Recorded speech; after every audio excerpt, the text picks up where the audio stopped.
narito na naman tayo para sa isang napaka-sweet at nakakakilig na love story nila Kalingap Edu at Ate Viancy. Tulad mo ay aking makilala.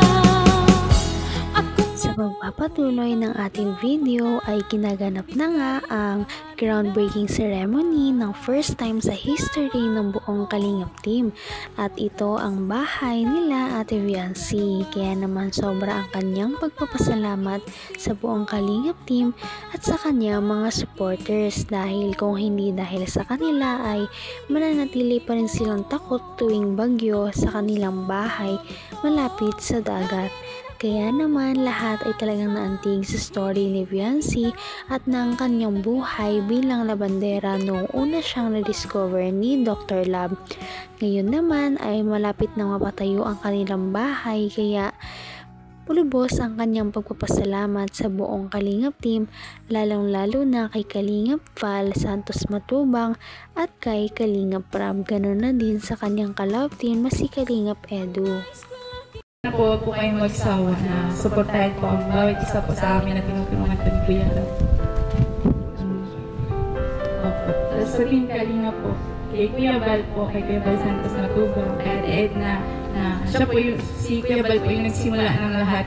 Kung dahilan po ng mga nangyari po ngayon sa Team Kalinga, sa mga nagiging success, kung bakit po nagiging success po yung mga nangyari po.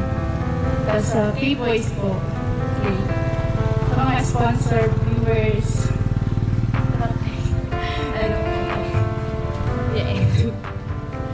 thank you. Tapos sa lahat po na nandito ngayon para tumayan po ang groundbreaking. Thank you po sa inyo. Tita Pink Provido. Kinilig talaga ang lahat noong banggitin ni Ate Viancy ang pangalan ni Kalingap Edu bilang pinagpapasalamatan niya, dahil mahiyain nga si Ate Viancy na magpahayag ng kanyang nararamdaman, ngunit noong mga panahong iyon ay isinantabi niya yon para naman mapagpasalamatan niya ng maayos yung mga tao na talaga namang mayroong malaking role sa pag-angat niya sa kanyang buhay ngayon.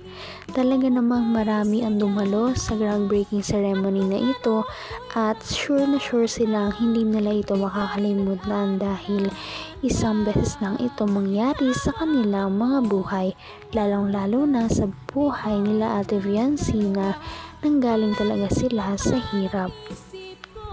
Lahat ay sobrang saya lamang para kay Viancy at talagang sumusuporta sa kanya noong mga oras na yun. Koos, thank you po sa pag-sponsor po. Maraming salamat po sa lahat po ng tumutulong po sa amin. Sa lahat po ng bumubuo ng Team Kalinga. Yun po, maraming salamat po. Mother ni Viancy, pwede po kayong pumunta dito sa unahan. Ano po na yung masasabi po ninyo, dahil hindi na po magtatagal ay magkakaroon na rin po kayo ng bagong bahay? Una po sa lahat, nagpapasalamat po kami sa lahat ng mga tumulong, nag-sponsor po sa anak ko na si Viancy. Salamat po sa pagmamahal ninyong lahat. Unang-una po sa lahat, nagpapasalamat ako sa Panginoong Diyos, dahil kahit po paano hindi niya tayo pinapapayaan. Masaya po kami na makakalipat na po kami dito kasi Grabe talaga ang pagpapasalamat ng pamilya ni Viancy, kaya naman hindi na naiwasan na maiyak ang mama niya, dahil sa sobra-sobrang mga blessings at mga natatanggap nila sa kanilang buhay ngayon. At ito ay hindi naman mangyayari kung hindi dahil sa kanilang panganay na anak na si Viancy. Ito talagang batang ito ay malaking hulog sa kanila ng langit, dahil ito ang nag-ahon sa kanila ngayon sa hirap at naging pag-asa nila sa buhay. Maganda na ang kanilang anak, matulungin pa, magalang, mapagmahal sa pamilya, lahat na lahat ay nasa kanya na. Kaya naman lahat sila ay tuwang-tuwa noong nalaman nila na magkakaroon na sila ng bagong bahay, at dahil iyon sa kanilang anak, sa mga nagmamahal sa kanilang anak, at ito naman ay kanilang pinagpapasalamat araw-araw, at talagang hindi nila makakalimutan.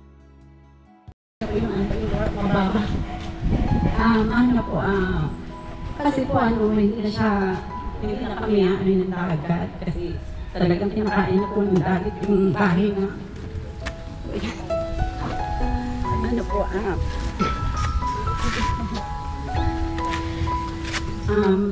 asa pa po yung school niya kasi lagi po siyang naglalakad araw-araw.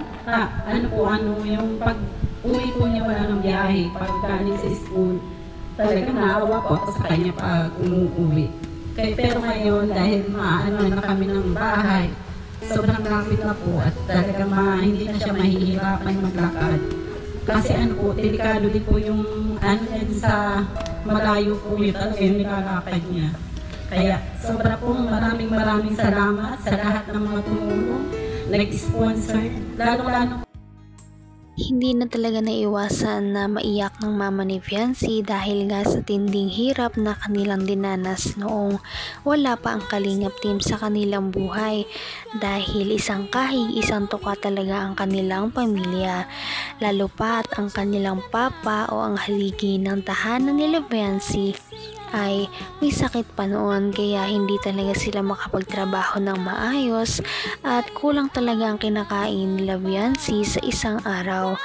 Ngayon naman ay nagkaroon pa sila ng groundbreaking ceremony, kaya naman hindi talaga makapaniwala ang pamilya ni Viancy, lalong lalo na ang kanyang mama sa mga nangyayari sa buhay nila ngayon. Na-overwhelm talaga siya sa mga blessings na natatanggap nila sa kanilang buhay. Tapos Tita Ping, Tita Rexy, tsaka si Ma'am Ana, si Kuya Bal, lalo na po kay Kuya Bal. Maraming salamat po. Kay Kuya Rap, kay Ate Jack, tsaka sa lahat na po. Kung may nakalimutan mo po ako, pasensya na po talaga. At lalong-lalo na po pala kay Kalingap Edu. Maraming salamat sa kay Dr. Love, thank you po. Thank you po. Ikaw po tayo, ano po ang masasabi po ninyo dahil magkakaroon na po kayo ng bagong bahay? Masaya po ako at magkakaroon na po kami ng bagong bahay dito sa Isan. Makakalayo na po kami sa tabi ng dagat. Kasi pag nagbabagyo po, lagi kami naalis doon sa bahay namin para likas po sa tubig ng dagat. Nakakatuwang panoorin ng mama ni Viancy na magpasalamat dahil nagpapakita ito na kahit marami na silang natatanggap sa buhay, marami ng mga bagong blessings na dumarating, ay hindi pa rin talaga sila nagbabago bilang isang tao. Ganon na rin ang papa ni Viancy na simulat sa pool ay napaka-humble na tao. Talagang doon talaga siguro nagmana si Ate Viancy ng kanyang kagandahang asal. Kaya naman mas marami pa ang nagmamahal kay Ate Viancy habang tumatagal. Habang dumadami ang kanilang mga videos, ay mas marami ang mga sponsors na talagang sumusuporta sa kanya. Sa tarpaulin pa lang nila ngayong groundbreaking ceremony, ay marami na din talagang pangalan na talaga namang sumuporta. Naalis doon sa bahay. Kaya nagpapasalamat pa ako sa Panginoon at po kami na makita nito club po kami na yung anak ko. Tapos ibinigay po kay Kuya Rab. Tapos salamat po pala kay Kuya Rab, kay Kuya Bal, tapos kay Doc Club po.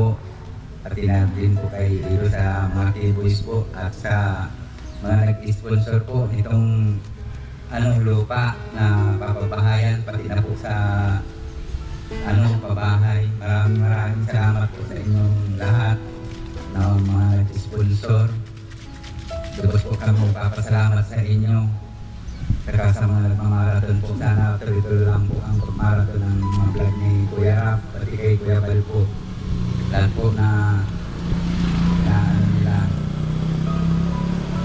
Ikaw at ako'y hanggang wakas ay tayo ng dalawa.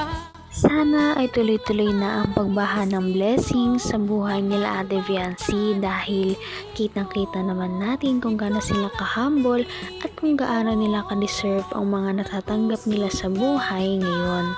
Grabe ang mga nagpaabot ng tulong dahil punong-puno ang tarpaulin ng mga pangalan ng mga sponsors na talagang responsable sa pagpapatayo ng bahay nila Viancy. Bukod talaga ang kanilang mga gastusin sa bahay na second floor at sa lupa na ibinigay nila kay Viancy. Kaya naman, sobra talaga ang tuwa ng pamilya ni Viancy, lalong-lalo na si Viancy ngayong makakaahon na talaga sila sa hirap. Kaya naman, sana ipatuloy natin silang suportahan at mahalin si Viancy, si Kalingap Edu at ang Kalingap team. Yun lamang at maraming salamat sa panonood.